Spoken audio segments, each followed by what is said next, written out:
तालिबान का foreign minister Delhi में आके एस जयशंकर के साथ ऑफिशियल मीटिंग कर रहे हैं। काबुल में भारत के टेक्निकल मिशन को अब फुल फ्लेज एम्बेसी में बदल दिया जाएगा। तालिबान के फॉरेन मिनिस्टर को यहाँ पे आने के लिए भी परमिशन लेनी पड़ी, क्योंकि यूनाइटेड नेशन सिक्योरिटी काउंसिल के अंदर उनको टेररिस्ट ग्रुप में डाला जा चुका है। जरा सोचिए, जिस तालिबान ने 1999 में प्लेन हाईजैकिंग के दौरान इंडिया के दर्द को और ज्यादा बढ़ा दिया, जिस तालिबान ने उस समय आतंकवादियों को शरण दी और जिसके साथ भारत ने ऑलमोस्ट 20 इयर्स तक जीरो पॉलिटिकल रिलेशनशिप रखे, आज उसी तालिबान का फॉरेन मिनिस्टर दिल्ली में आके एस जयशंकर के साथ ऑफिशियल मीटिंग कर रहे हैं, ऑफिशियल बैठक कर रहे हैं।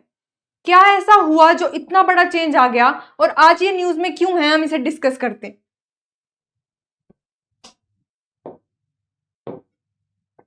अगर हम देखें कि दिल्ली की जो मीटिंग हुई है 9 अक्टूबर 2025 को हैदराबाद हाउस दिल्ली में मीटिंग करी गई और अभी भी अफगान तालिबान के फॉरेन मिनिस्टर दैट इज अमीर खान मुत्तकी इंडिया में ही है। वो 9 से 16 अक्टूबर तक इंडिया में ही रहने वाले हैं, इंडिया दौरे पे हैं वो। और उनकी मीटिंग किसके साथ हुई? एस जयशंकर के साथ, इंडिया के एक्सटर्नल अफेयर मिनिस्टर के साथ। इसका सिग्निफिकेंस इतना ज्यादा क्यों बढ़ जाता है कि हम इसे डिस्कस कर रहे हैं? क्योंकि तालिबान की गवर्नमेंट के बाद, जब से अफगानिस्तान में तालिबान की गवर्नमेंट आई है, उसके बाद से ये सबसे बड़ा हाई लेवल ऑफिशियल कॉन्टेक्ट है। नहीं तो इंडिया तालिबान को रिकॉग्नाइज ही नहीं करता था, ना ही उनके साथ कोई मीटिंग करता था। 2021 में तालिबान ने अशरफ घानी की जो सरकार थी, जो इलेक्ट होके आई थी अफगानिस्तान में, उसको जो है हटा दिया था और तालिबान उनकी जगह आ गया था। और तब से जो है इंडिया रिकॉग्नाइज नहीं करता तालिबान की सरकार को, जो अफगानिस्तान में एग्जिस्ट कर रही थी। तो अब ऐसा क्या हुआ? उसी इंसिडेंट के बाद से भारत ने इवन काबुल में, अफगानिस्तान की कैपिटल में, अपनी एम्बेसी को भी हटा दिया था। तो अब ऐसा क्या हुआ है जो हम तालिबान के साथ रिलेशनशिप बना रहे हैं? मेजर अनाउंसमेंट क्या हुई? इस मीटिंग के बाद हमारे foreign minister, external affair minister S Jaishankar ने बोला कि काबुल में भारत के टेक्निकल मिशन को अब फुल फ्लेज एम्बेसी में बदल दिया जाएगा। जो अभी तक काबुल में हमारा टेक्निकल मिशन चल रहा था, उसको अब एम्बेसी में कन्वर्ट कर देंगे कि अब हम काबुल में अपनी फुल फ्लेज एम्बेसी बना देंगे। अब आप सोच रहे होंगे कि टेक्निकल मिशन क्या होता है? एम्बेसी तो आई एम श्योर आप सबको पता होगा। आगे की स्लाइड में मैं आपको बताऊंगी कि अभी एट प्रेजेंट जो हमारा टेक्निकल मिशन चल रहा है वो क्या होता है। ये क्लियरली एक स्ट्रेटेजिक मैसेज देता है कि चाहे हमने कोई ऑफिशियल रिकॉग्निशन अभी तक तालिबान को नहीं दी इंडिया ने, लेकिन हम अपनी इंगेजमेंट जो है बढ़ाने की कोशिश कर रहे हैं अफगानिस्तान के साथ, तालिबान के साथ। टेक्निकल जो हमने बात करी मिशन, वो क्या होता है? ये एक लिमिटेड डिप्लोमेटिक सेटअप होता है। जब कोई देश दूसरे देश को ऑफिशियली रिकॉग्नाइज नहीं करना चाहता या नहीं करता, जैसे हमारे केस में हम इंडिया जो है अफगानिस्तान की गवर्नमेंट तालिबान जो वहां पे अभी रूल कर रही है उसको ऑफिशियली रिकॉग्नाइज नहीं करते। ऐसे में हम जो है नहीं चाहते कि हम अपनी फुल फ्लेज एम्बेसी वहां पर बनाएं, लेकिन हम चाहते हैं कुछ मिनिमल ऑपरेशंस चलते रहे, जैसे कि हम उनको मेडिसिन और फूड प्रोवाइड करते रहे। इंडिया ने कई बार अफगानिस्तान में वीट सप्लाई भेजी है ह्यूमैनिटेरियन एड में, और यहाँ तक कि हम चाहते हैं कि कुछ रिकंस्ट्रक्शन जो प्रोजेक्ट्स हमारे चल रहे हैं वो कंटिन्यू रहे। तो वहां पर क्या बनाया जाता है? एक टेक्निकल मिशन बनाया जाता है, लेकिन फुल फ्लेज एम्बेसी नहीं बनाई जाती। इसी को कहते हैं टेक्निकल मिशन।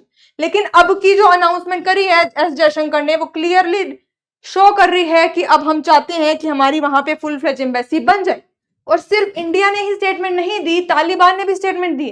तालिबान के अमीर खान मुत्तकी ने क्लियरली कहा है कि अफगानिस्तान भारत को अपना घनिष्ठ दोस्त के रूप में देखता है, और इतना ही नहीं, हम चाहते हैं कि दोनों देश में म्यूचुअल रिस्पेक्ट और कोऑपरेशन के बेसिस पे काम चलता रहे। और वो यहाँ पर रुके नहीं, उन्होंने एक बात और बोली, एक जियोपॉलिटिकल मैसेज बोला।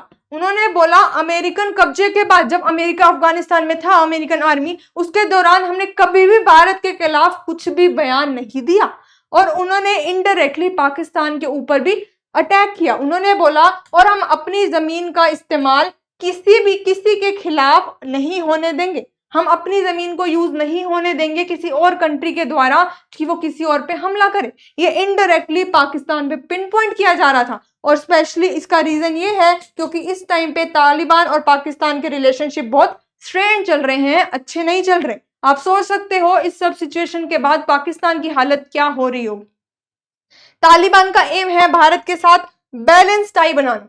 Diplomacy without recognition. अब आप सोच रहे होंगे कि क्या इंडिया रिकॉग्निशन दे देगा तालिबान को? तो हमारे एक्सपर्ट्स का कहना है कि इंडिया अभी रिकॉग्निशन देने के बारे में कुछ भी नहीं सोच रहा। इंडिया प्रॉक्सिमिटी तो चाहता है, इंडिया चाहता है कि वो अफगानिस्तान के साथ दोस्ती कर ले, तालिबान के साथ दोस्ती कर ले, लेकिन वो उन्हें रिकॉग्निशन नहीं देना चाहता। तालिबान के फॉरेन मिनिस्टर को यहाँ पे आने के लिए भी परमिशन लेनी पड़ी, क्योंकि यूनाइटेड नेशन सिक्योरिटी काउंसिल के अंदर उनको टेररिस्ट ग्रुप में डाला जा चुका है।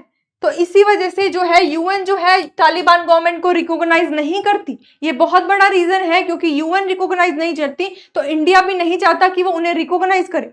पूरे देश में सिर्फ एक ही कंट्री है, स्ट्रॉन्गर पावर रशिया, जो क्या करता है, तालिबान को ऑफिशियली रिकॉग्नाइज करता है। इंडिया और यूनाइटेड नेशन रिकॉग्नाइज नहीं करते, और हमारे एक्सपर्ट्स कह रहे हैं दो हम तालिबान के पास आने की कोशिश कर रहे हैं, दोस्ती करने की कोशिश कर रहे हैं, बट इसका मतलब ये बिल्कुल भी नहीं है कि हम उसे रिकॉग्निशन देने की सोच रहे हैं। इंडिया का करंट स्टैंस है कि हम ह्यूमैनिटेरियन सपोर्ट करेंगे, हम तुम्हारे पास आएंगे, स्ट्रेटेजिक एंगेजमेंट करेंगे। अब हम एम्बेसी की भी सोच रहे हैं फुल फ्लेज, लेकिन हम अभी लीगल रिकॉग्निशन देने के बारे में कुछ भी नहीं सोच रहे, क्योंकि इंडिया जो है बहुत ही बैलेंस्ड अप्रोच कर रहा है। इंडिया कहता है कि मैं उतनी दोस्ती करूंगा जितनी मेरे लिए सेफ है। अपनी नेशनल सिक्योरिटी को भी माइंड में रख के चल रहा है इंडिया, और बैलेंस अप्रोच कर रहा है। तो इसे कैसे कंक्लूड कर सकते हैं कि इंडिया की जो एंगेजमेंट है तालिबान के लिए, वो पूरी फ्रेंडशिप नहीं है, वो स्ट्रेटेजी है और सिक्योरिटी है। बहुत ही कैलकुलेटेड डिप्लोमेटिक बैलेंस है। हम ना तो फुल एम्ब्रेस कर रहे हैं उनको कि हम तुम्हें रिकॉग्निशन दे देंगे,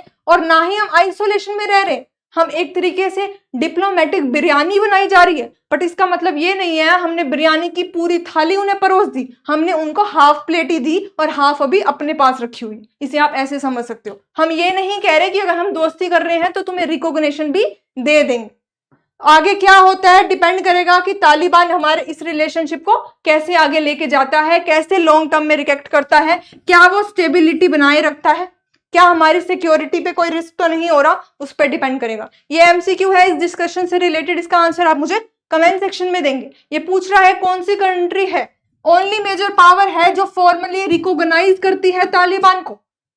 China, Russia, Iran and Pakistan. इन चारों में से कौन सी कंट्री है, अभी मैंने आपको बताया, जो ऑफिशियली तालिबान को रिकॉग्नाइज करती है। And don't forget to join the Telegram channel of Career Will IAS, because ये वन स्टॉप सोल्यूशन है आपकी यूपीएससी प्रिपरेशन का। That's it from my end. मिलते हैं जल्दी नई डिस्कशन के साथ। Till then take care.